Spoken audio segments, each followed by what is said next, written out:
Now, a new school year is well underway in many countries, including Nigeria.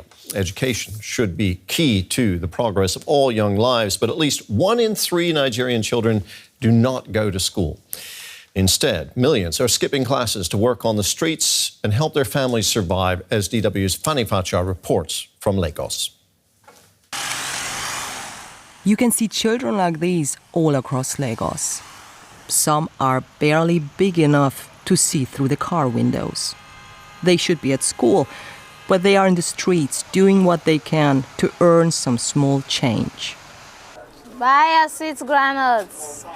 Wait, calm down. Don't be said this one 200. No, sir. Granules is so expensive. Every little bag of nuts Ezekiel sells helps his mother with school costs.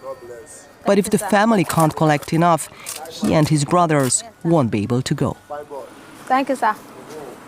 Sometimes I work from now to night, but people don't have money to buy granules. My father have no work, so I've been helping my mom to sell so that she could pay our school fees and everything. It's the start of the new school year. Billboards advertise uniforms and equipment, but such things are out of reach for many children across Nigeria. It's the worst country in the world for out-of-school rates. Millions of broken promises. Now, Nigerian law says all children have the right to basic education, but an estimated 1 in 3 children between 6 and 15 years do not go to school. And that rate is expected to be pushed up by economic austerity measures and the resulting inflation. Children in the poorest communities are affected the most. Some who could afford to send their children to school last year now have to send them out to work. This is Ezekiel's mother. She has 2 other children of school age and another who's younger. This year, because the economy is getting worse, so I have to carry the little one to join the other one because garri and rice is too expensive. She would like to send them to school. Every mother wants their children to go to school and become something. I wish me I go to school, I could not be here. Just under 8% of the federal budget is spent on education, well beneath the 15 to 20% recommended by the United Nations.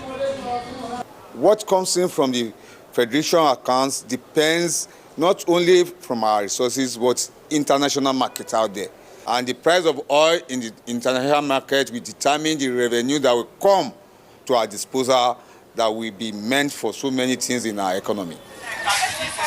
Ezekiel doesn't know about the oil market or rampant corruption, but he does know what he would like to be doing.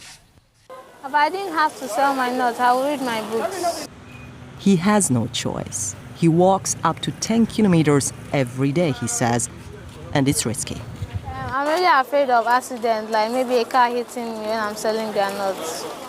He's good at maths, he says, and would like to become a banker. But without stable access to education, his young mind will remain one of countless in Nigeria left to fend for themselves.